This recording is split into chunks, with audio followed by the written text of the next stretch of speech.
Qala al-muallif rahimahullah wa nafa'ana bi'ulumihi wa nafahatihi wa bi'imdadihi bid-daraini amin ya rabbal alamin. Ikhwan wal akhawat, hadirin wal hadirat, Bapak Ibu rahmatullah subhanahu wa ta'ala.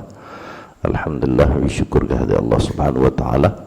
Malam hari ini Allah takdirkan kita semua hadir kembali, insyaallah kita akan melanjutkan kajian rutin kita setelah qiraatul maulid, yaitu pembacaan kitab Mukasyaffatul Qulub, salah satu di antara karya Hujjatul Islam Abu Hamid Muhammad bin Muhammad Al-Ghazali. Terakhir atau pada pertemuan lalu kita telah menyelesaikan bab yang kedua. Malam hari ini kita akan melanjutkan Al-Babus Tsalits, yaitu bab yang ketiga. Bab ketiga ini Bis-Sabri wal Marad, yaitu pembahasan seputar sabar dan sakit, atau boleh diterjemahkan sabar di dalam sakit. Beliau mengatakan, man arada an yanjuwa min azabillah, siapa di antara orang yang ingin sukses selamat dari azabnya Allah, wa yanalu thawabahu wa rahmatah, dan ingin memperoleh pahala dan rahmatnya Allah, wa yadkhulu jannatah, dan ingin masuk ke dalam surganya, falyanhi nafsahu anis syahawatid dunya, hendaknya dia berhenti, menghindari atau menghentikan dirinya atau nafsunya dari syahawatid dunya. Ini di antara hal yang terberat, pertarungan yang terberat itu pertarungan hawa nafsu. Sehingga wajar kalau di awal beliau mengatakan siapa orang yang ingin selamat dari azabnya Allah, memperoleh pahala dan mendapatkan jaminan rahmat serta mendapatkan jaminan surga, maka dikatakan hendaknya dia dapat menahan hawa nafsunya. Jaminan yang besar itu tidak akan diberikan kecuali prosesnya juga sulit. Tidak ada upah besar kerja nyantai, tidak ada sejarahnya. Kalaupun ada, itu biasanya hasil sudah di awal mesti berat. Boleh ditanya siapapun yang sukses dalam urusan dunia atau mereka yang dalam urusan akhirat yang sampai pada tingkat mukasyafin, arifin, abidin, zahidin, itu semua melalui proses berat. Dan proses yang terberat rata-rata kalau kita baca manaqib mereka, semuanya yang paling terberat itu adalah melawan hawa nafsu. Itu yang paling terberat. Maka jaminannya besar karena sulit. Bahkan dikatakan a'da aduwika nafsuka alladhi baina jambaik, musuh yang paling berat bagimu adalah nafsu yang ada pada dirimu. Musuh terberat itu bukan setan, tapi nafsu itulah yang menjadi tempat bagi setan. Kalau orang sudah bisa menguasai nafsu, kata ulama, maka setan tidak punya tempat. Sehingga kita menganggapnya seolah-olah dia tidak tersentuh, tidak terganggu, tidak tergoda oleh setan. Pada hakikatnya setan itu memang sudah berjanji kepada Allah akan mengganggu. Tapi kenapa kok dikatakan tidak terganggu? Karena dia tak punya tempat. Tempat setan itu nafsu. Innan nafsa la ammaratum bisu, karena kecenderungan nafsu itu selalu mengajak orang pada keburukan. Maka disitulah tempat daripada syaitan. Berat memang. Maka mudah-mudahan kita bisa belajar dari apa yang diungkapkan oleh Imam Ghazali ini. Wal yasbir ala syadaidiha, dan hendaknya bersabar terhadap syadaidiha. Syadaid itu kepayahan-kepayahan, syadid kesusahan-kesusahan. Wa masaibiha, dan musibah-musibah dunia. Setiap orang akan mengalami masa-masa kesulitan, atau setiap orang akan mengalami musibah. Datang silih berganti, kadang-kadang musibah harta, kadang-kadang anak, keluarga, rumah, macam-macam musibah. kesulitan juga sama. Tapi beliau menyarankan hendaknya kalian bersabar. Kenapa? Karena Allah Subhanahu wa taala sebagaimana beliau nukilkan di dalam surah Ali Imran ketika Allah mengatakan wallahu yuhibbus sabirin. Allah menyenangi orang-orang yang sabar. Jadi ini alasan kenapa beliau menganjurkan agar kita bersabar terhadap ujian, cobaan, kepayahan, kesulitan, karena orang yang paling Allah cintai itu adalah mereka yang mampu bersabar, bukan mereka yang tak kena musibah. Bukan, kena musibah itu idza ahabballahu 'abdan ibtalah, bahkan menjadi syarat bagi seorang hamba yang ingin dicintai oleh Allah. Syaratnya satu, apa? Allah pasti uji.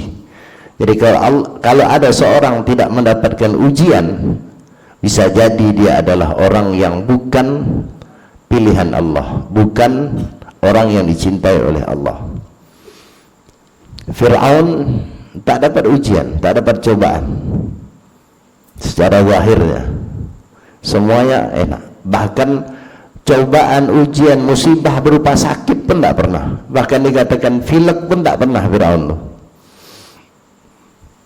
Tapi bukan termasuk orang yang dicintai oleh Allah, karena syarat untuk menjadi orang yang dicintai oleh Allah pasti Allah akan coba sebagai pembuktian, sebagaimana di dalam firman Allah Subhanahu wa taala ketika Allah mengatakan, apakah kalian mengatakan bahwa kalian beriman begitu saja tanpa harus ada ujian? Saya kurang ingat ayatnya.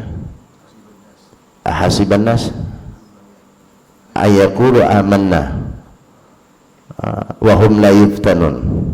Apakah kalian mengira bahwa kalian yang mengatakan kami beriman kepada Allah sementara kalian tidak diberikan fitnah, ujian, cobaan? Andai kata orang yang paling terdekat, yang paling dicintai oleh Allah adalah orang yang selamat dari ujian, maka yang patut dan layak mendapatkan itu adalah para nabi, para aulia. Tapi coba lihat, tak satu pun para nabi yang lolos dari ujian, tak satu pun para aulia yang lolos dari ujian. Kenapa? Syarat untuk menjadi dicintai oleh Allah memang ada ujian. Cuman karena memang itu sudah syarat, kita tak bisa lari. Yang kita pinta kepada Allah bukan tak dapat ujian, kan itu mustahil. Siapa kita? Kalau kita minta kepada Allah jangan sampai dapat ujian, itu permintaan tak bakalan diterima. Kenapa? Para anbiya itu yang harusnya minta itu. Orang dekat dengan Allah, kurang apa ibadahnya? Tapi kita minta kepada Allah, kalaupun harus ya Allah itu memang merupakan syarat, maka berikan kami ujian yang tak berat. Kedua, ujian tersebut kami mampu untuk bersabar. Itu yang dipinta. Kalau tak dapat ujian mustahil. Hidup itu ujian. Hidup itu sendiri adalah ujian. Hanya minta jangan berat. Nah, kalau istilahnya orang tak makan satu hari, kita tak makan sekali gitu, tapi tetap 2 kali gitu. Itu perbandingannya. Artinya kan masih kuat kita. Kalau lah bentuk ujian itu adalah kaitan dengan makanan apapun. Kalau sakit, bentuk ujian di sakit, minta kepada Allah jangan diberikan penyakit yang sekiranya kita tidak kuat, tidak sabar. Sehingga untuk itu kita minta sakit. Kalaupun memang harus sakit yang sekedar yang kita mampu. Dan alhamdulillah selama ini saya kira kita adalah walaupun dapat ujian, tapi Allah berikan jalannya, Allah berikan kekuatan mampuan. Karena kita tidak mampu seperti para nabi, para aulia. Kemudian dikatakan wasabru ala aujuhin. Sabar itu ada beberapa tingkatan. Aujuh itu wajhun, bisa pandangan, bisa bagian, bisa tingkatan, bisa diartikan macam-macam. Yang pertama, sabrun ala ta'atillahi ta'ala, sabar terhadap atau dalam melakukan ketaatan kepada Allah. Dalam melakukan ketaatan kepada Allah pun butuh sabar, dan kita merasakan itu. ketika kita harus bangun, ketika kita harus lagi capek-capek harus menunaikan ibadah, ketika panas-panas harus berpuasa. Itu artinya sabar dalam taat. Wasabrun ala maharimihi. Kemudian bagian yang kedua, sabar terhadap hal-hal yang diharamkan oleh Allah.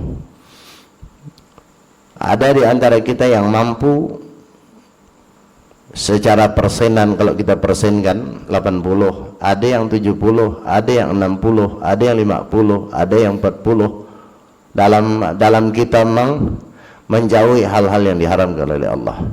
Maka ibadah termasuk belajar itu salah satu di antara upaya kita untuk menaikkan persenan atau tingkatan itu.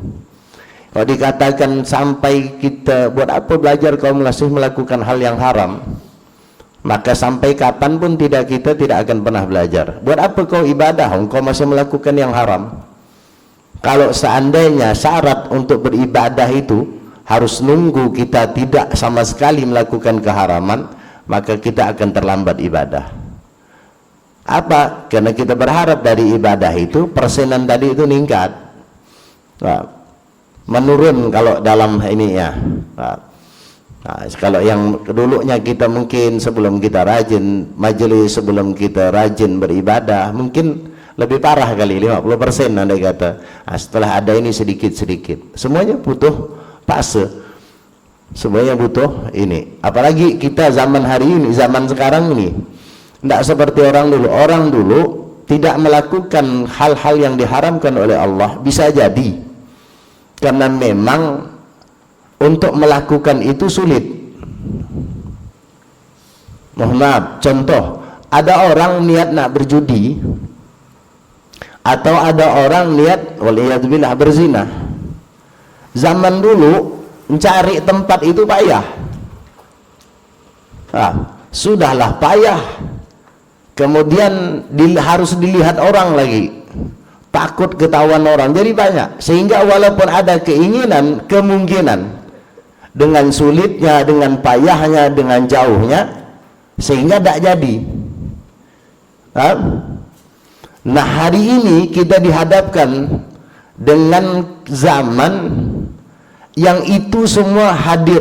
Bahkan untuk orang maksiat itu tak perlu harus keluar rumah. Untuk judi tidak harus ke tempat judi. Kalau dulu itu cari ronggeng, cari tempat kolok-kolok, wah, itu pun sembunyi takut ketahuan tetangga. Sekarang judi dalam kamar, tak tahu orang. Bini kita ya tak tahu jual ya belanga, tak tahu jual ya, itu ya kadang-kadang. Artinya bahala, artinya ujian kita lebih besar hari ini. Kalau dulu bisa jadi itu tadi faktornya, sarananya itu sulit, atau bisa jadi sarananya tidak ada. Hari ini kita sarananya luar biasa, difasilitasi. Wah,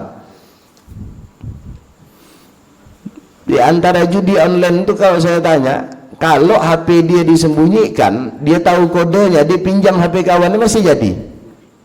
Bayangkan tuh. Andai katalah kita ambil HP, andai kata anak kita ambil HP-nya, selesai berarti kan? Ternyata kalau dia minjam kawannya, takkan kita 24 jam nak ngawasi anak kita. Apa yang bisa membuat mereka tidak jatuh ke dalam itu? Ajarkan mereka agama, kenalkan mereka. Tidak ada obatnya lain, tidak ada obatnya. Obat satu-satunya anak itu harus kenalkan dengan agama. Akhir zaman tidak ada obat lain. Nak kita pasang CCTV, nak pasang orang bayar satpam, tidak mungkin. Kan itu tadi itu sarananya ada yang tidak mampu untuk dikuasai orang, tidak mampu untuk diawasi orang. Apalagi cuman kita. Orang dulu gampang ngawas anaknya. Malam minggu lihat buka kamar tak ada anaknya, aman sudah. Hari sekarang nggak bisa gitu. Banyak sarananya banyak. Dia lebih berat memang. Kemudian yang tiga, wasabrun alal musibah, sabar terhadap musibah. Wa inda sadmatil ula, kalimat waw ini bukan ataf atau bukan bagian ya, dia tiga saja. Wasabru alal musibah Enda sadmatil ula, sebagai tepatnya sebenarnya maknanya untuk memahami seperti itu, tapi saya tidak mengubah daripada ini. Sabar, kapan sabar terhadap musibah? Kapan? Ketika awal datang musibah. Ini sering saya sampaikan contohnya. Sabar itu kayak kemarin pernah. Jadi sabar bukan berarti ketika berlalunya waktu semua orang sanggup sabar. Jadi kalau ditanya orang, kapan sih kita dituntut untuk bersabar ketika dapat musibah? Ketika musibah itu datang, saat itu. Adapun setelah musibah itu berlalu 2 minggu 3 minggu, semua orang bisa sabar. Itu saya pernah contohkan, ada orang dapat musibah meninggal, menangis dia hari itu. Besok mungkin dia tidak tertawa, tapi dia tak menangis dah. Hari ketiga dia dah mulai ketawa dah. Pandai bagikan lauk apa. Nah, tambah dia bergurau, orang tak mau bergurau, dia mengajak bergurau. Hari 40, oh senyum lebar. Kenapa? Warisan sudah dibagikan, senyum lebar. Nah, jadi kapan sabar itu? Jadi kapan sabar itu dituntut? Ketika datangnya musibah. Maka saya pernah gambarkan suatu saat ada seorang perempuan yang di atas kuburan yang sedang meratapi anaknya, dan dia mendapatkan pukulan karena anak yang paling dia cintai, yang paling dia sayangi harus wafat, meninggal dunia, berpisah dengan dia. Kemudian dia meratap di atas kuburan. Datang Nabi dari belakang menasihatkannya. Kata Nabi SAW, sudah, jangan, bersabarlah. Tanpa basa-basi lagi, tanpa menolehkan wajahnya ke arah suara yaitu Nabi, dia langsung memberikan jawaban, dan itu wajar karena itu pukulan terberat. Sampai dia katakan, alaika anni fa innaka lam tusib bi musibati. Kalau bahasa kita bagus, kau menyingkir, kau tidak ditimpa musibah sebagaimana aku sekarang ini. Kau bisa ngomong sabar-sabar karena kau tak kena, kalau bahasa kita ya. Ketika dia menjawab itu, Nabi kemudian pergi. Salah satu di antara sahabat datang kepada perempuan tadi, ya fulana, tahukah engkau siapa gerangan yang barusan yang kau usir, kalau bahasa kita? Siapa memangnya, kata dia. Itu Nabi. Menyesal dia. Bayangkan, saking kuatnya pukulan musibah itu, sampai suara Nabi pun dia tak kenal. Nah, tapi memang begitu, memang tuntutan kita. Kalau ada kawan kita dapat musibah, kita harus berikan nasihat. Walaupun kita tahu, andai kata kita di posisi dia, mungkin lebih parah nangisnya. Tapi begitulah. Jadi perempuan itu salah, dan Nabi ingin mengingatkan. Jadi bukan sana kau tak usah ingatkan, kau tuh tak kena. Ya kalau dah kena, buat apa nak dinasihatkan? Justru yang menasihatkan itu yang tidak kena. Nanti suatu saat mungkin kebalikan, ente lagi yang menasihati. Jadi nasihat itu pertama, tidak harus dari orang alim, tidak harus dari ustadz, tidak harus dari kiai. Semua orang berpotensi untuk menasihati. Bisa jadi orang awam bisa menasihati ustadz. Kenapa? Dalam satu keadaan bisa jadi ada satu pukulan musibah yang bahkan ustadz sendiri pun tak mampu, yang harus orang lain. Nah, kita kadang-kadang, kau ni siapa nak nasihat aku? Itu keliru.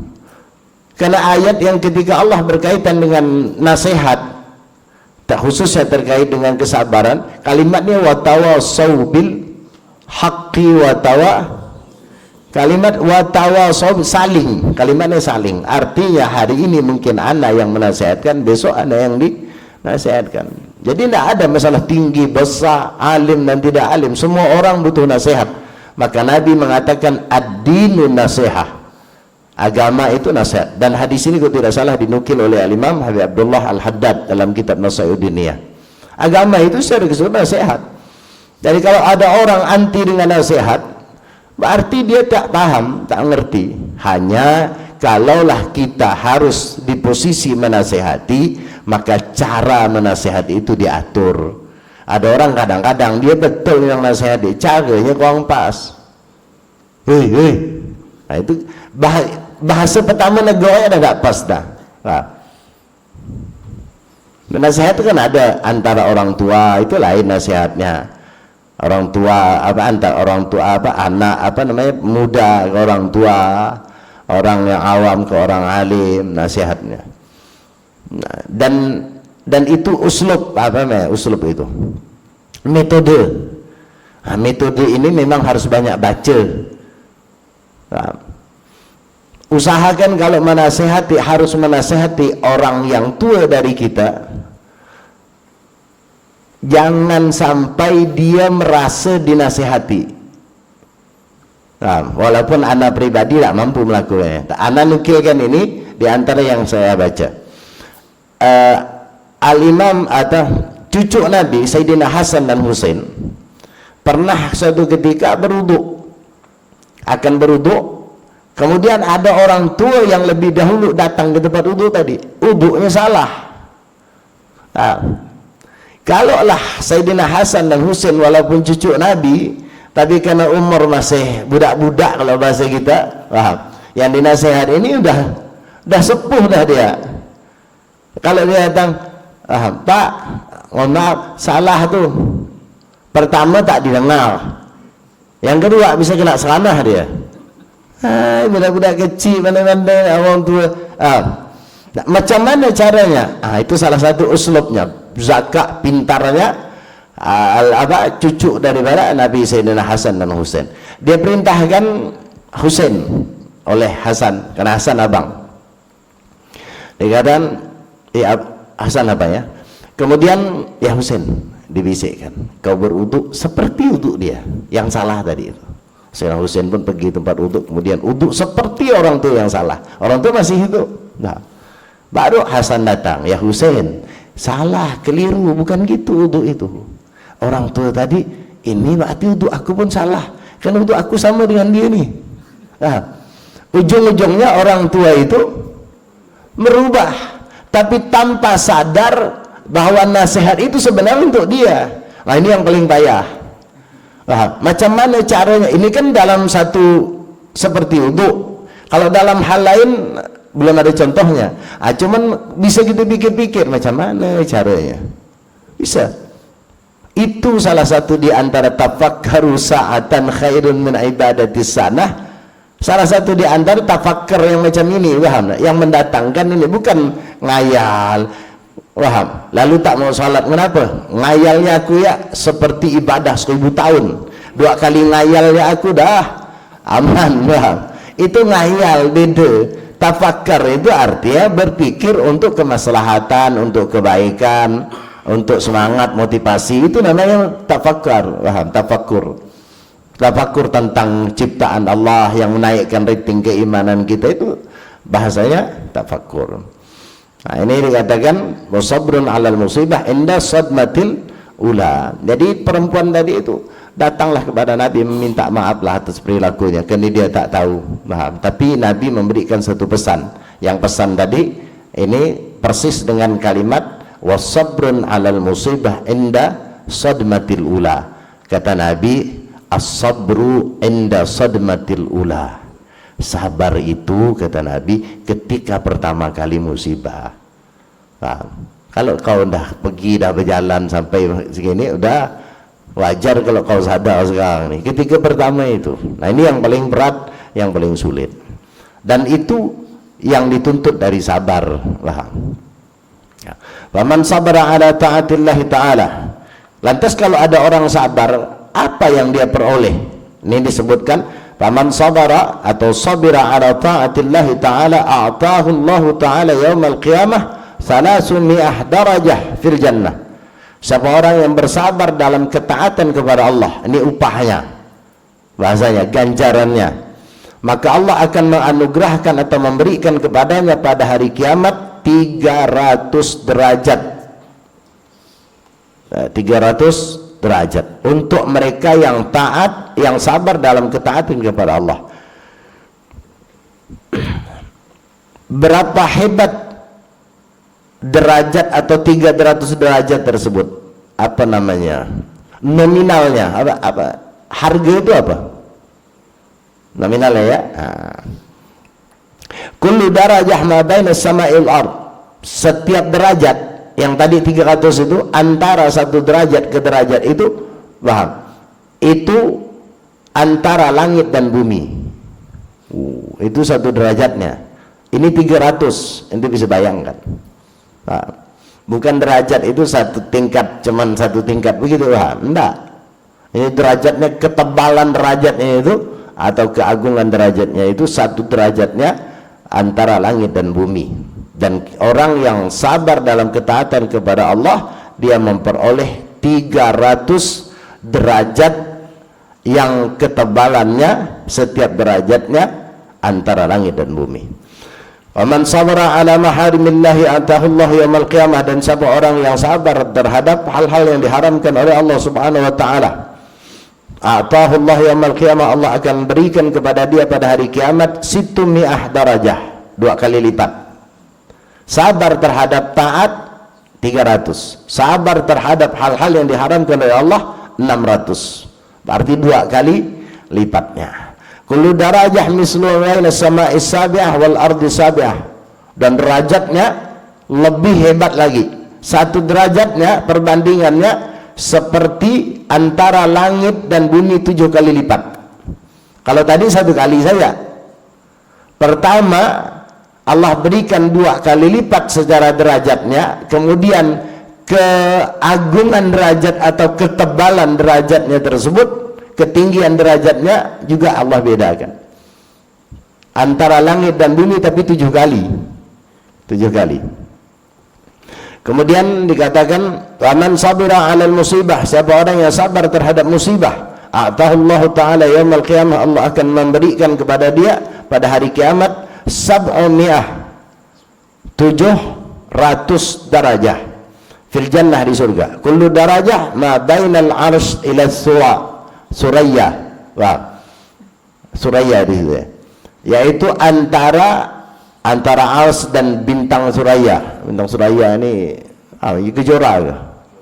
Itu tak tahu tuh ketinggiannya berapa. Kalau ada yang ngukur-ngukur itu anak masih sanksi masih. Karena ada yang biasanya ada yang ngukur ketinggian bintang Suraya itu segitu, tak tahu. Hari ini orang banyak bohong. Ya kalau dia bilang sekian derajat antara Jupiter, apa tuh? Jupiter tuh Jupiter motor ya. Ada bilang ada ya. Kan ada tuh. Planet Jupiter ini semua. Kita nak dia bilang 300 depak pun kita percaya. Kita tak pergi. Itu masalahnya. Yang jelas itu barang di atasnya payah diukur. Jadi kalau yang kata Armstrong gitu ya. Itu tidak tahulah sampai betul ke apa dia kekakap ya, semua kita tahu. Ya orang kalau nak bohongkan orang gampang, berbohonglah untuk hal yang tak masuk di akal orang, payah orang. Aku bermimpi tadi malam ketemu 70 nabi. Ente tak percaya, itulah. Kalau percaya bingung, ente nak minta bukti, payah nak ada bukti. Itu memang khususiah hana. Maka rata-rata hari ini orang berbohong dengan sesuatu yang tak lazim. Bahasa Suryani kan orang tak banyak tahu. Iya, itu cara untuk menyembunyikan kebohongan. Bukan kita ingkar terhadap bahasa itu ada. Hari ini orang yang akademis saja sulit untuk mempelajarinya, karena bahasa itu sudah dianggap hilang, sudah dianggap punah kalau kita bahasakan. Lah ada orang ente tak percaya, ya memang tak, bingung kita tak percaya. Ya kita percaya pasti untuk membuktikan, ya bukan masalah percaya. Kalau percaya kita tak percaya, tak tahu kalau ada orang percaya. Saya pribadi tak percaya. Karena terjemahannya berbeda-beda, omongan itu ya. Masa Suryani cuma itu ya. Bahasa Pontianak ya Belonggo, pergi ke kubur raya lain, pergi ke sana lain. Ini Masya Allah, ngomongan semut sama. La haula wala.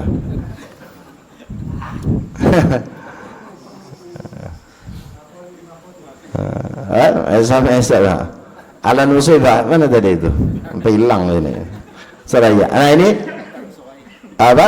Allah akan anugerahkan kepada 700 darajah, yaitu 700 derajat fil jannah. Kullu darajah ma bainal aras ila thuraya. Antara aras itu di antara makhluk Allah pertama yang paling besar. Kemudian termasuk makhluk Allah yang juga tinggi. Berapa? Allahu alam. Anak pernah lihat. Kalau gambaran arasnya di dalam hadis ada. Dan itu pun tidak ada kepastian secara ukurnya. Cuma Nabi memberikan gambaran seperti melemparkan cincin di tengah padang pasir. Macam mana kira-kira? Nah, kan payah kita bayangkan. Nah, jangan nak diukur. Paham? Gila kita ukurnya. Aras itu makhluk Allah yang paling besar.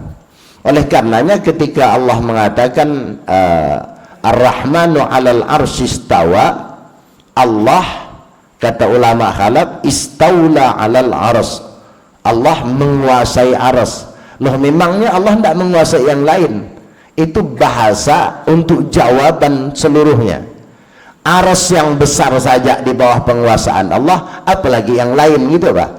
Jadi kalau disebutkan satu-satu payah. Allah menguasai laut, menguasai gunung, menguasai gini, paham? Tebal kitabnya, ya kan?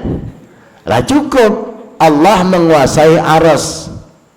Jadi kalau ada orang nanya, berarti bumi? Nah, itu berarti bodoh. Paham?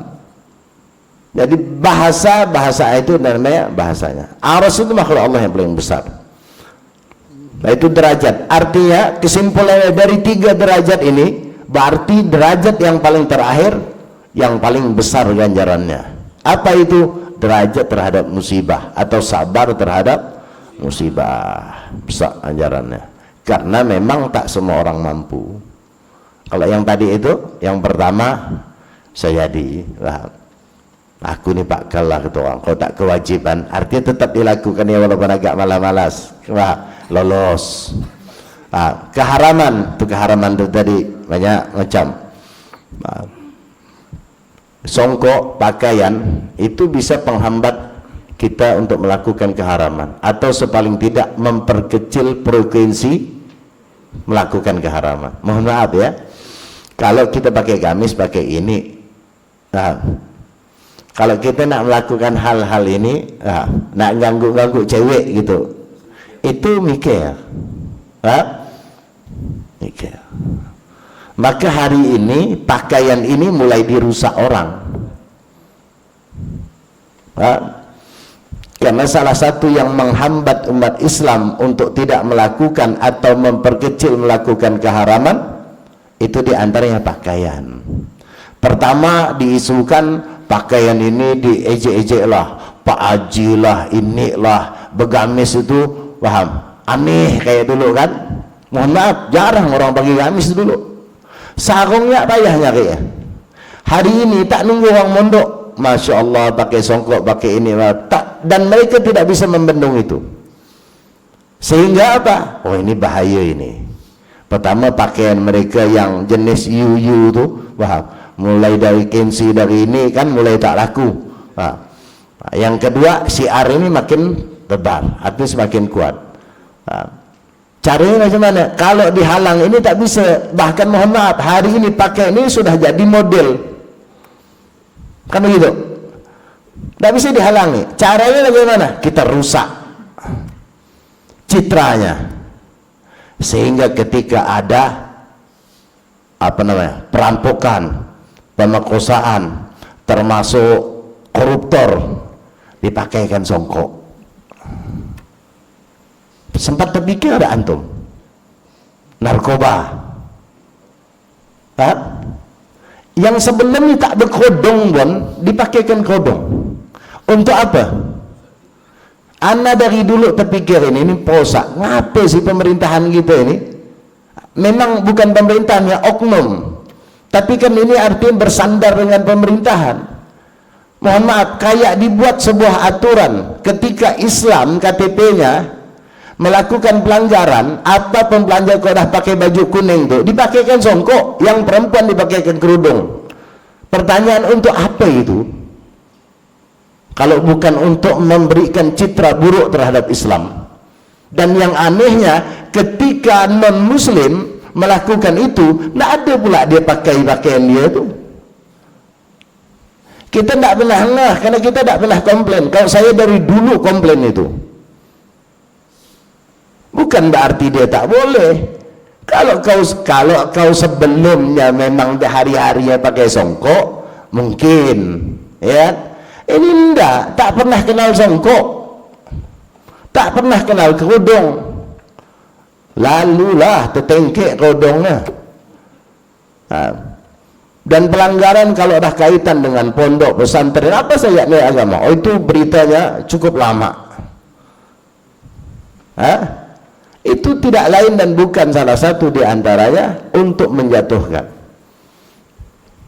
Islam orang tidak begitu ini, tidak begitu perhatian. Saya dari dulu memang kritis kalau hal-hal begitu. Bukan berarti kita bersih, bukan.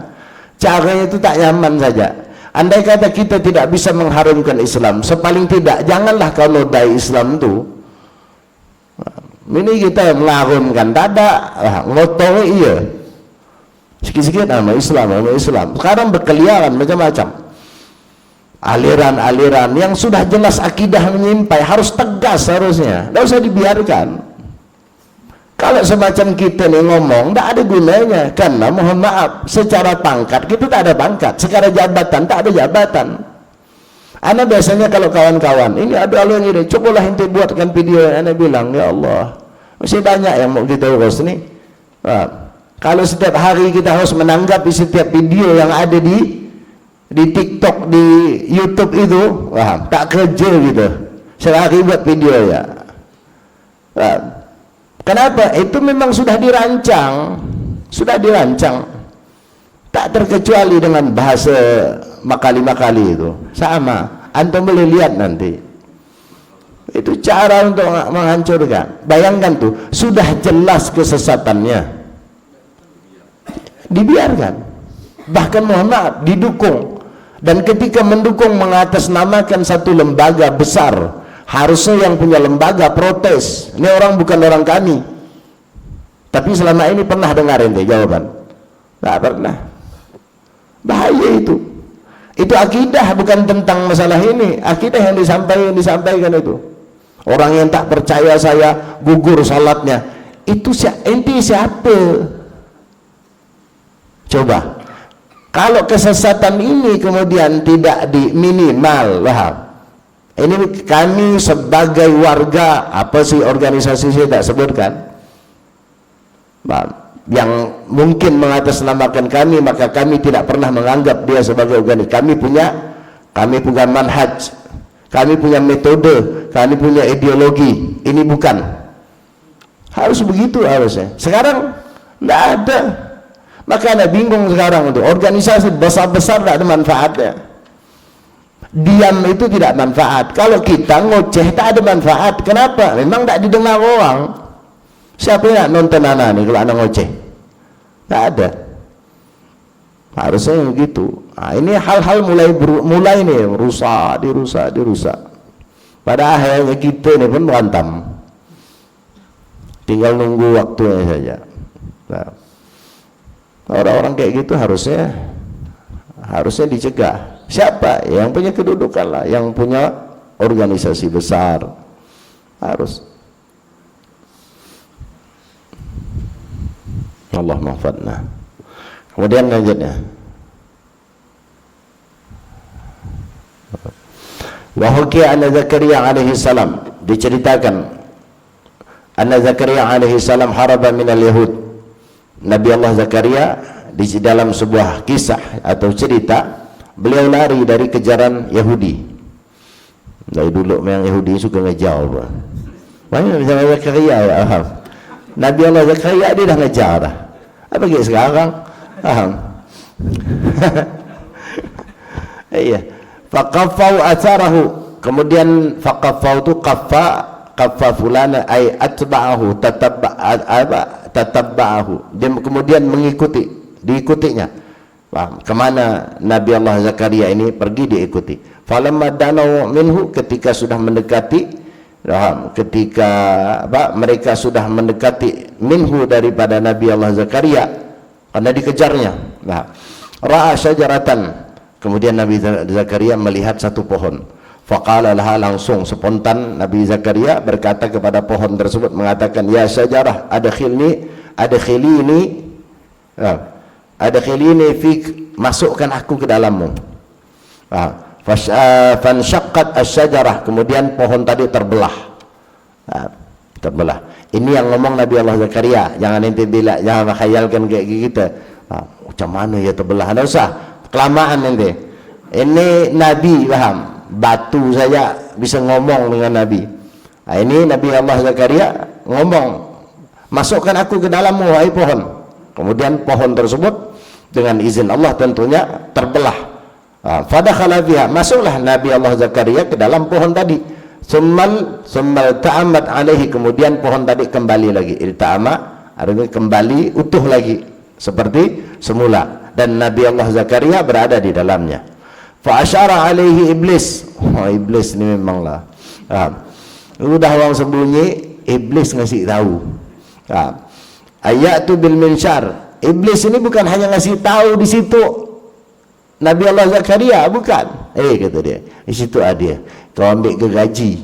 Minsyar itu gergaji, singso kalau sekarang. Wasyaggauha nisfain. Kau belah pohon tadi jadi dua. Kata iblis nih, hatta yamut fiha, sampai dia mati di dalam pohon tersebut.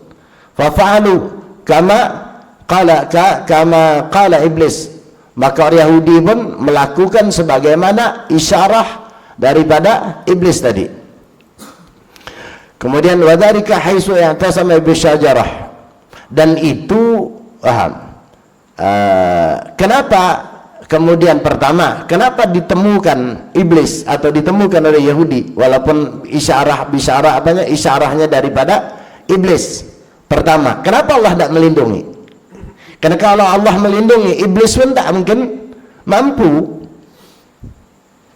Kenapa? Karena haitsu i'tasama bisyajarah, karena Nabi Allah Zakaria ketika itu meminta pertolongannya, perlindungannya kepada pohon.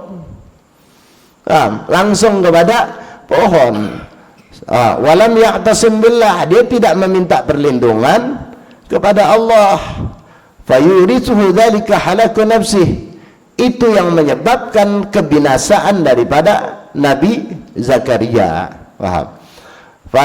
Fanashara bil minsyar, kemudian dilanjutkan cerita tadi, kemudian digergajilah pohon tersebut dengan gergaji, menjadi fariqain, dua bagian. Berikut tebelahlah Nabi Allah Musa. Kamaruya anin Nabi, sebagaimana cerita ini juga diriwayatkan daripada Nabi, annahu yaqulullahu ta'ala, bahwasanya Allah Subhanahu wa ta'ala berkata, ma min abdin nazalat bihi baliyah, siapa di antara hamba, kata Nabi Muhammad, yang mendapatkan daripada ujian, cobaan, baliyah, bala, fa'tasama bi, kemudian dia meminta tolong kepadaku, illa a'taituhu qabla an yas'alani, mengecualikan aku akan berikan apa yang dia minta sebelum dia minta. Kalau kita dapat musibah pertama kali kemudian kita langsung meminta bantu kepada Allah, Allah mengatakan dalam hadis qudsi ini, aku akan memberikan apa yang dia minta sebelum dia minta. Sebelum minta ada diberikan oleh Allah. Wastajabtu lahu qabla an yad'uni, dan aku akan memberikan ijabah dari doa tersebut sebelum dia meminta kepadaku. Ini bahasanya artinya Allah pasti akan mengabulkan.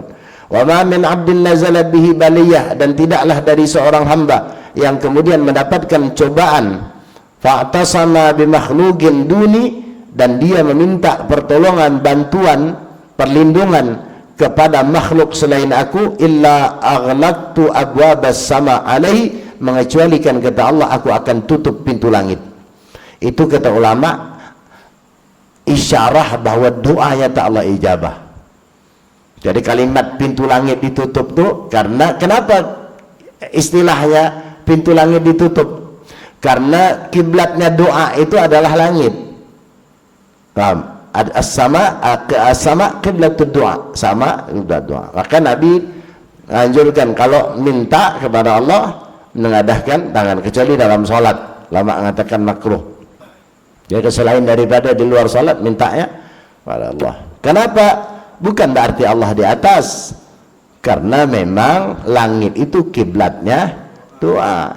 Dan Nabi ketika minta kepada Allah agar berpindah kiblat dari Baitul Maqdis ke Baitul Maqdis ke Mekah, Ka'bah, itu Nabi sebelum mendapatkan jawaban, Nabi noleh-noleh ke atas.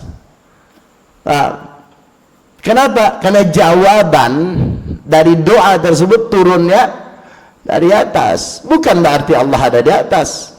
Makanya Allah katakan, qad nara taqalluba wajhika fis sama. Wahai Muhammad, kami, kata Allah, telah melihat kau sering mengadahkan wajahmu ke langit. Falanuwalliyannaka qiblatan tardaha. Kami akan pindahkan, kata Allah, kiblat sesuai yang engkau ridhoi. Ini salah satu di antara keistimewaan Nabi. Paham? Jadi apa yang dipinta Nabi selalu diiyakan oleh Allah. Kalau kita minta beratus kali tak diiyakan. Nah, ini kekasih Allah memang. Tidak, Allah kabulkan hatta kita. Dan itu berkat Nabi Muhammad. Maka ulama mengatakan kullu doa mustajab. Setiap doa jangan pernah takut, pasti diijabah. Tapi Ustaz ana ni beratus kali minta kaya tak ada kaya-kaya. Cara Allah menjawab itu, kata Imam Ibrahim Al-Baijuri, ada beberapa macam. Disebutkan kalau tidak salah dalam Hasyiah Imam Baijuri ada 4. Pertama, ada kalanya Allah berikan sesuai yang dengan yang kita pinta. Minta mobil, hadir mobil. Tapi ada kalanya cara Allah menjawabnya tidak dalam bentuk mobil. Tapi kadang-kadang Allah jadikan jawabannya itu sebagai penolak bencana. Yang bisa jadi kita dapat musibah hari ini tanggal sekian karena kita doa minta kepada Allah mobil tadi itu. Jadi permintaan itu Allah wujudkan, tapi tidak dalam bentuk mobil. Allah jadikan perisai untuk kita selamat. Loh, kan ketentuan Allah, Ustaz, la yaruddul qada illa du'a. Itu yang dimaksud. Tidak ada yang bisa menolak qada ketetapan Allah kecuali doa. Tuh. Kemudian yang ketiga, bisa jadi Allah berikannya sikit-sikit. Nah, ini yang seringkali kita tak sadar. Diberikannya dipisah. Satu mobil tadi itu kalau kita bahasa berapa? Kalau contoh nih, berapa harganya? 200 juta. Paham? Pertama berikannya tak kontan, yang kedua waktunya tak satu waktu. Gula 2 kilo. Ban bocor pas ada duit 100. Itu bisa jadi cara Allah mengabulkan doa. Maka jangan pernah berkata aku minta ya Allah.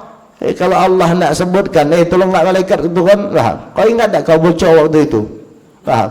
Tahu-tahu ada orang nolong kau, kemudian dikasih ban, kemudian kau tak bayar. Itu bagian dari doamu yang 200 juta tadi. Nanti di akhir dibawakan malaikat totalannya. Cara Allah. Nah, ini yang kita seringkali banyak tak sadar. Kata Allah, seharusnya kau sakit, tapi karena doamu tadi ku ijabahkan, sebenarnya sakit tersebut ku angkat. Tidak mustahil bagi Allah. Nah, ini yang seringkali kita tak sadar. Karena orang kalau bayar kontan pasti sadar. Bayar tak kontan kadang-kadang. Udahlah tak kontan, waktu tak jelas. Waktu itu tidak jelas. Kadang-kadang Allah memasukkan bayaran tersebut dari usaha yang kita lakukan, sehingga kita tak sadar kalau itu bayaran dari Allah, dari doa yang kita pinta.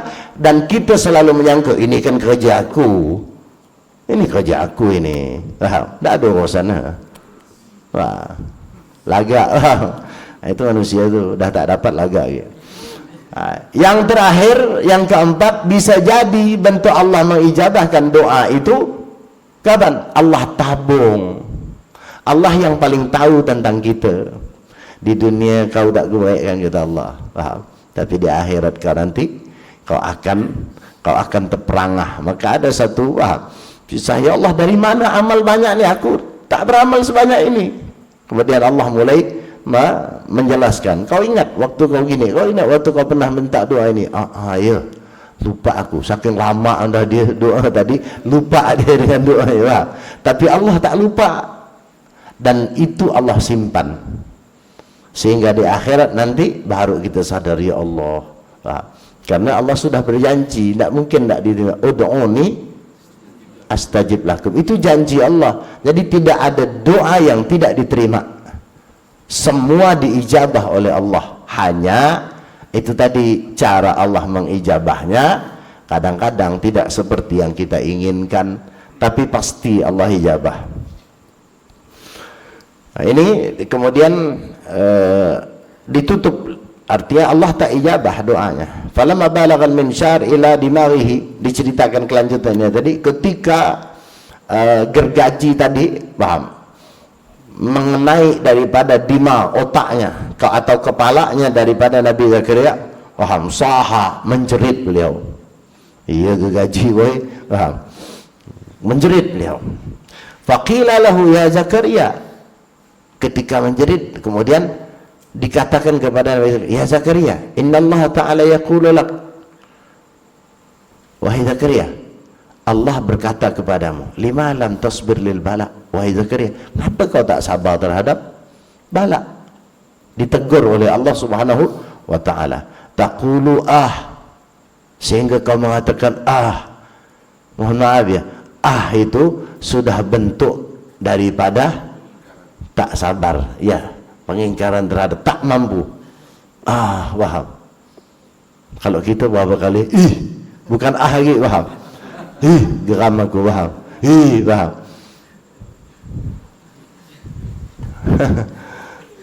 Ekstrim kita nih bang, ekstrim. Pak kalau Allah, wah, ada pula ngancam gitu. Wah, memangnya kalau Allah itu nak lawan ya.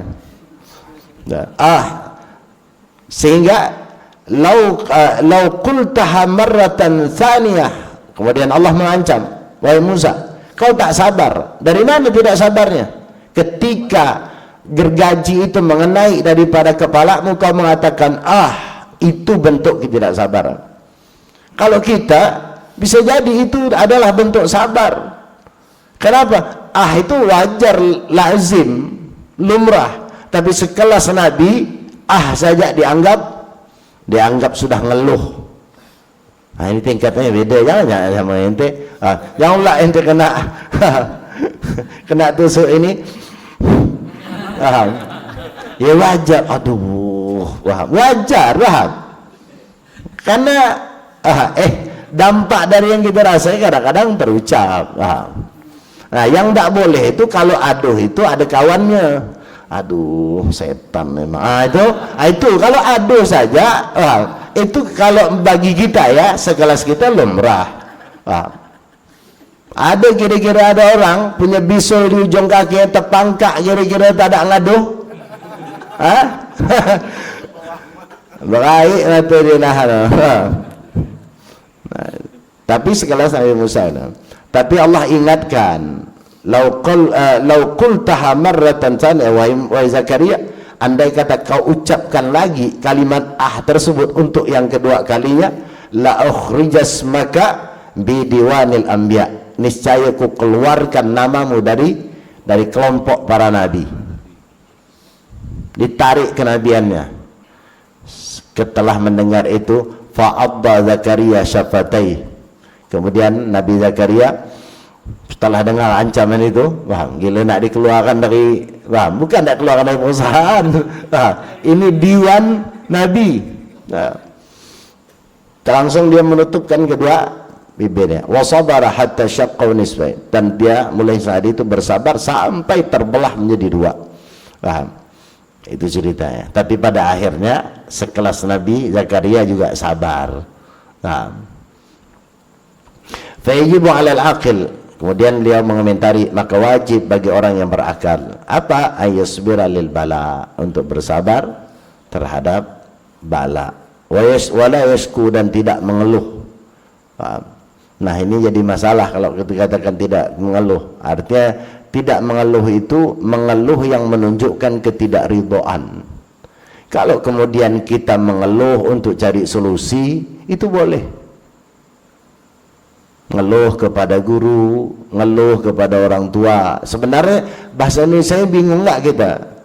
Ya ngeluh lah bahasa kita, ya paham? Saya ini begini-begini, ada masalah gini-gini, minta solusi. Apa tak boleh? Boleh. Yang tak boleh itu kemudian mengeluh yang menunjukkan ketidakridhaan. Nah ini waliyadzubillah, paham? Sampai terucap, sampai kata-kata ngeri kadang-kadang. Walaysku, paham? Itu yang dimaksud ya, bukan berarti tak boleh mengeluh, bukan. Bahkan di dalam hukum boleh kita curhat, kalau bahasa orang kan, curhat kepada orang yang kita percayai, walaupun itu tidak semua orang. Yang orang yang betul-betul kita percayai, yang bisa memberikan solusi, yang bisa menjaga amanah dari apa yang kita sampaikan. Nah, bukan ngeluh di media tidak ada gunanya. Ngeluh di media ini ada gunanya, apalagi sifat pribadi. Kalau ngeluh yang mungkin secara umum ya boleh-boleh saja, beras naik, ini naik, karena memang harus di media ladangnya. Kenapa? Ya mereka takkan kita nak datang ke rumah Pak W sana, ya kan? Ya lihat media lah. Sekarang ada untuk wilayah Pontianak, ada informasi Pontianak, lewat situ dah apa? Nah, ngeluh hal-hal yang lumrah. Itu dimasukkan. Fayanju min azabil dunya wal akhirah. Maka orang yang bisa bersabar terhadap bencana dan tidak mengeluh. Ini kalimat mengeluh tadi sedikit yang dijelaskan.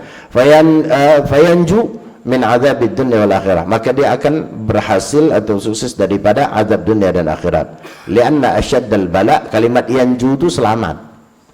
Selamat bukan berarti tak kena, artinya lolos. Makanya kalimatnya yanju. Bukan, sebenarnya kalimatnya bukan tidak kena. Lolos, kalimat lebih tepatnya lolos. Karena orang kalau ujian, kalau dia lulus namanya najah. Kalau bahasa kita kan najah. Itu disebut najah. Najah itu lolos. Bukan tak ujian, ujian dia. Lolos dari ujian itu namanya najah. Makanya di sini kalimatnya bukan tidak, ini bukan orang yang tidak tersentuh, tapi lolos, mampu dia menghadapinya, maka dia akan berhasil. Sama orang kalau merasakan hidup berat apa semua, lolos, itu pengalaman paling berharga. Kalau yang biasa kita kawan-kawan kalau biasa, atau mungkin kita baca-baca di media, banyak orang lolos dari situ. Oh, dia selamat, sukses dia, walaupun secara modal dia tidak balik, tapi dia sudah dianggap sukses. Saya suka baca-baca artikel orang-orang sukses yang kemudian pada akhirnya Masya Allah dekatkan dirinya ke agama. Banyak tuh, ada yang dari Sulawesi, dari mana, ada yang pengorbanan ibunya. Dulu ibunya pernah dihina, pernah tidur di atas padi. Asik dengarnya, karena ini bukan ngarang, ini memang cerita fakta. Dan kita ambil pelajaran Ustaz. Jadi orang sukses itu kata beliau, ketika dia mampu melewati ujian walaupun tidak kembali sebagaimana biasa atau belum, itu sudah sukses. Dalam agama memang begitu. Tidak harus balik atau bahkan lebih, tidak. Selamat daripada ujian itu sudah sukses. Berikutnya tinggal nanti ngisinya. Lianna asyaddal bala 'alal anbiya wal auliya. Alasannya tadi kenapa kita dituntut harus sabar, karena dia bilang paling kalaulah kita mendapatkan bala atau mendapatkan waliyadzubillah ujian, maka ujian kita ini belum seberapa. Kenapa? Lianna asyaddal bala 'alal anbiya wal auliya, karena paling dahsyatnya bala, bencana, musibah, ujian, cobaan itu terhadap para nabi dan terhadap aulia. Ini kalau kita yang belum seberapa, paham? Masih kecil bagi kita. Jam berapa dah? Cukup gak?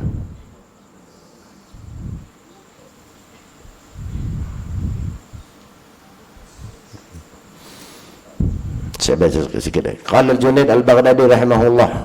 Kita habiskan yang dibaca Ustaz Bahri. Berkata Imam Junaid Al-Baghdadi, sahibut Taifah, ini dikatakan, Al-Bala Sirajul Arifin. Ini menurut versi Al-Imam Junaid, salah satu di antara ulama tasawuf atau tokoh sufi. terkenal. Siapa yang tidak kenal Imam Junaid Al-Baghdadi? Beliau mengatakan, al-bala sirajul arifin, bala itu adalah lentera, lampu bagi orang-orang yang al-arif, orang-orang yang mengenal Allah. Bala itu justru dianggap lentera. Jadi semakin di saat mereka dapat bencana, maka mereka mendapatkan penerangan. Semakin terang jalan mereka untuk mengenal Allah. Tidak usahkan sekelas mereka, sekelas orang ahli maksiat ketika dapat musibah kadang-kadang itu kemudian langsung menemukan jalan. Berapa banyak orang yang kadang-kadang tobat dari maksiat karena tegurannya melewati bala. Banyak. Itu dikatakan, makanya menurut versi beliau bahwa bala itu siraj, lentera. Orang dapat ujian lentera. Kenapa? Pertama, orang yang tak punya lentera, kalau dia kemudian jatuh dalam lubang, tidak menutupi kemungkinan dia akan jatuh untuk yang kedua kalinya. Kenapa? Tidak ada lentera. Orang kalau dapat lentera, jatuh pertama, habis itu dapat lentera, tak mungkin. Kenapa? Oh, dia ada penerangan, ini lubang. Wayaqzatul muridin, yaqzah itu kesadaran, paham? Karena yaqzah itu atau yaqzah, paham? Ayqadha yuqidhu itu bangun, kesadaran, paham? Kesadaran daripada muridin. Artinya hal yang kalau dianggap orang yang menempuh Allah itu murid, kita ini boleh disebut dengan muridin, pencari jalan untuk menempuh menuju daripada jalan Allah. Nah, bala ujian itu adalah penyadar dia. Biasanya orang menempuh Allah ini tidak sadar.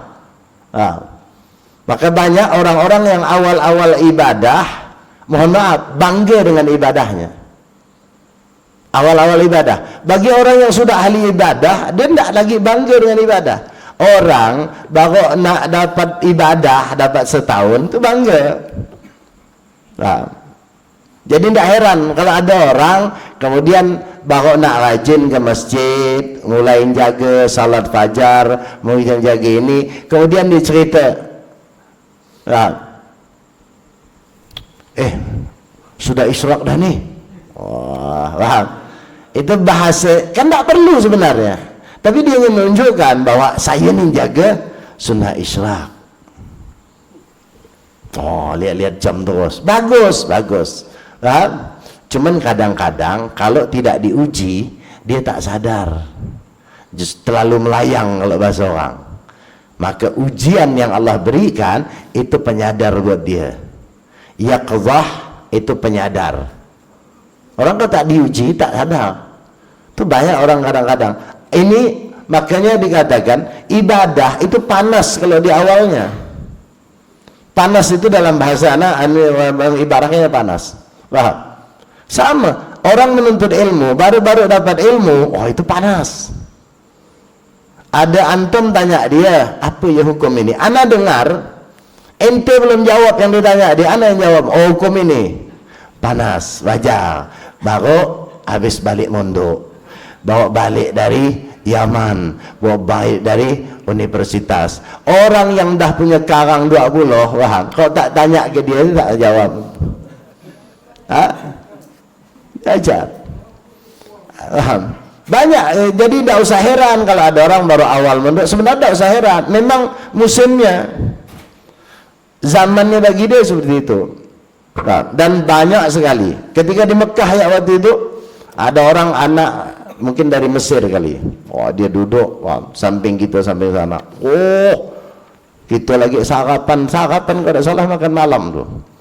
Makan malam, masih ingat anak makan malam di lobi itu. Dia berdua ngomong pakai bahasa usul fikih ini. Anak bilang nak makan ke nak belajar dia ni. Tapi anak sadar, paham? Ini orang biasa, bahkan belum lulus, paham? Baru tengah-tengah belajar. Mahasiswa itu, paham? Yang garang itu karena baru nak masuk organisasi, ya. Itu baru kritis kata orang. Wajar, memang udah musimnya. Tapi kalau dalam bahasa agama itu perlu disadarkan. Itu bagus, karena kalau tidak gitu, tidak ada motivasi bagi dia. Semangat itulah yang membuat orang kenapa rajin beribadah. Itu tadi itu, kenapa? Ada dorongan rasa bangga. Tapi kalau tak disadarkan, rasa dorongan rasa bangga ini nanti muncul ke permukaan, jadinya riya. Ana bisa bangun subuh, bisa tahajud, bisa ini, bangga, boleh? Boleh. Yang tak boleh itu ku jadikan kebanggaan atau berbangga-bangga. Secara pribadi kita bangga, wajar, nikmat kok. Kita bisa taklim, bangga, alhamdulillah. Yang tak boleh itu berbangga-bangga. Allah, tadi malam, pas aku bangun tahajud tuh hujan. Ini sadar tak? Tanya kawan lah. Bukan hujan yang ditanyakan dia, ente harus tahu. Dia pengen ngasih info kalau dia tahajud. Wah, betul kita ente harus jawab gitu. Wah, anak baru dapat 2 rakaat tuh. Wah, itu nyambung langsung. Bagus kita ngopi yuk, kata dia.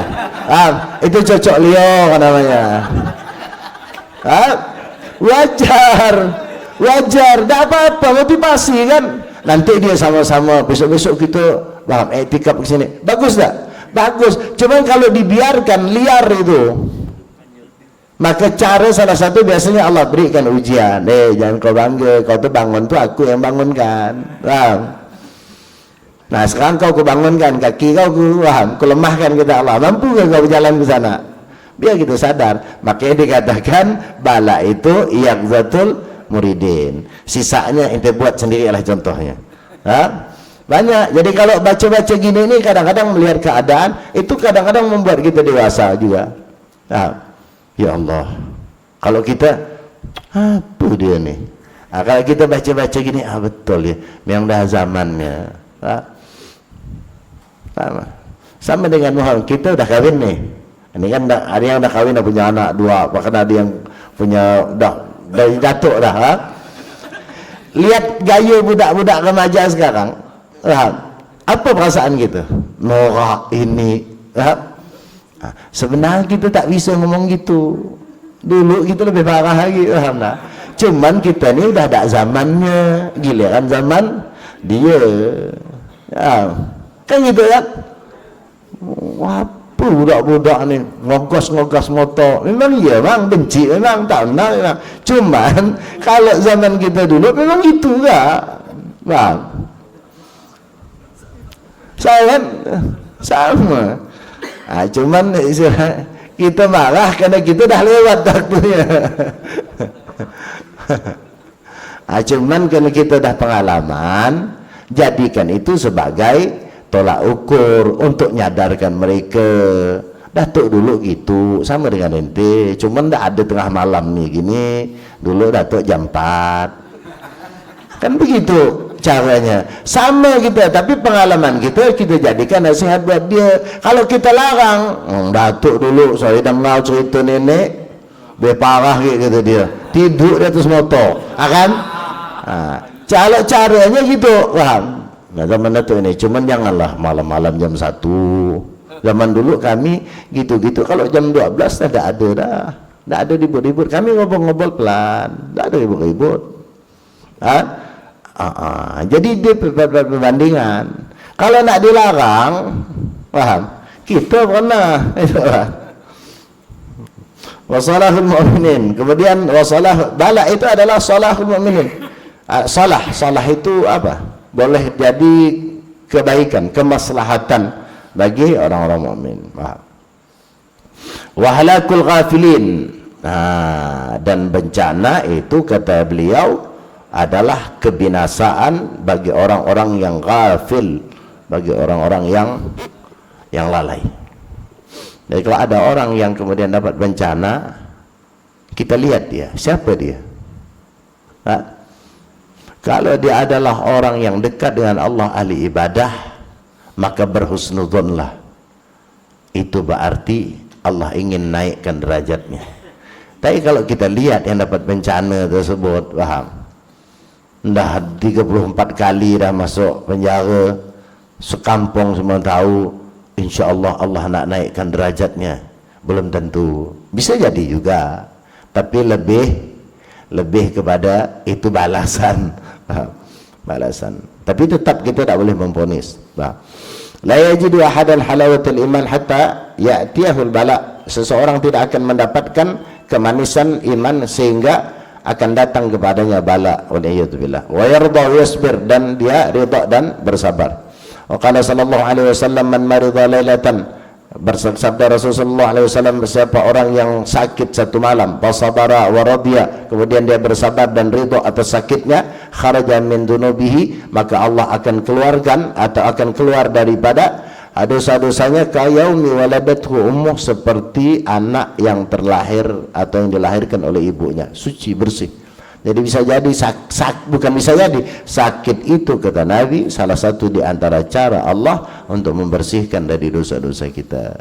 Nah, kalau kita ketika dapat sakit kemudian yang kita pikirkan ini, maka sepaling tidak, walaupun alhamdulillah sakit, saya kira sekelas kita belum mampu, paham? Sepaling tidak ndak ngeluh, itu ya sepaling tidak, paham? Kalau ulama dulu ketika dapat sakit, alhamdulillah. Loh, kata Allah, kenapa kau alhamdulillah? Ini musibah. Iya, berarti Allah masih ingat kepadaku. Yang ku khawatirkan, ya Allah dah lupakan aku. Maka dalam kitab Tanbih Al-Mughtarrin Al-Imam Sya'rani itu ada di antara ulama, kalau dia dah sekian bulan tak ada sakit, itu dia minta sakit. Tapi jangan ditiru yang ini, karena kelas kita tak mampu nih, paham? Ini belum tak sakit. Ketika ditanya, kenapa ente ni aneh?